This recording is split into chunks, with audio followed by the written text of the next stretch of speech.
लहंगा में तब जब उठता तब तब भतार हमर सुतता।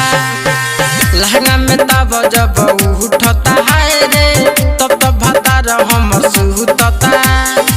देखी के ओकर के लागता बुखार कबो न मारे उ कबो न मारे कबो न मारे उ कबो न मारे भीतरी के गरमी न सैया उतारे। कबो न मारे उ कबो न मारे भीतरी के गरमी न सैया उतारे।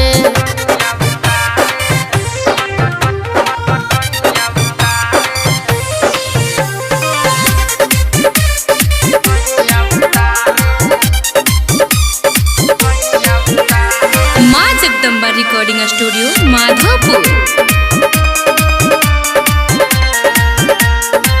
रह जाता छुचे हमर चढ़ल जवानी कबो न देखी मुँह में आवे पानी।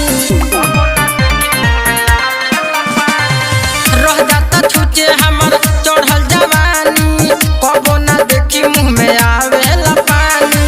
कोई हम शादी सुना बेकारे कबो न मारे उ कबो न मारे कबो न मारे उ कबो न मारे भीतरी के गरमी न सैया उतारे।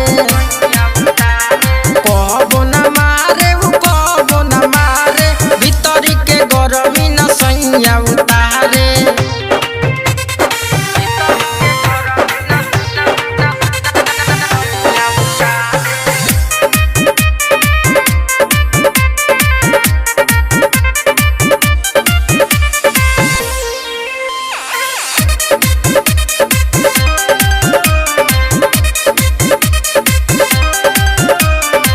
सुजित सूर्या देवरा भीम हो करे न पावेला से जिया पजीम हो।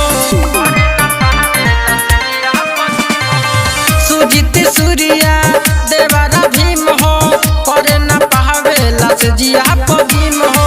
रोज रोज जीव हमर हारे कबो न मारे उ कबो न मारे कबो न मारे उ कबो न मारे भीतरी के गरमी न सैया उतारे।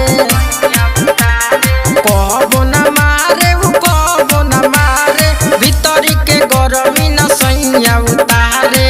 लहंगा में तब जब उठता है रे तब तब भतार हमर सुतता। देखी के ओकर के लागता बुखार कबो न मारे उ कबो न मारे कबो न मारे उ कबो न मारे भीतरी के गरमी न सैया उतारे। कबो न मारे उ कबो न मारे भीतरी के गरमी न सैया उतारे। माँ जगदम्बा रिकॉर्डिंग स्टूडियो माधोपुर।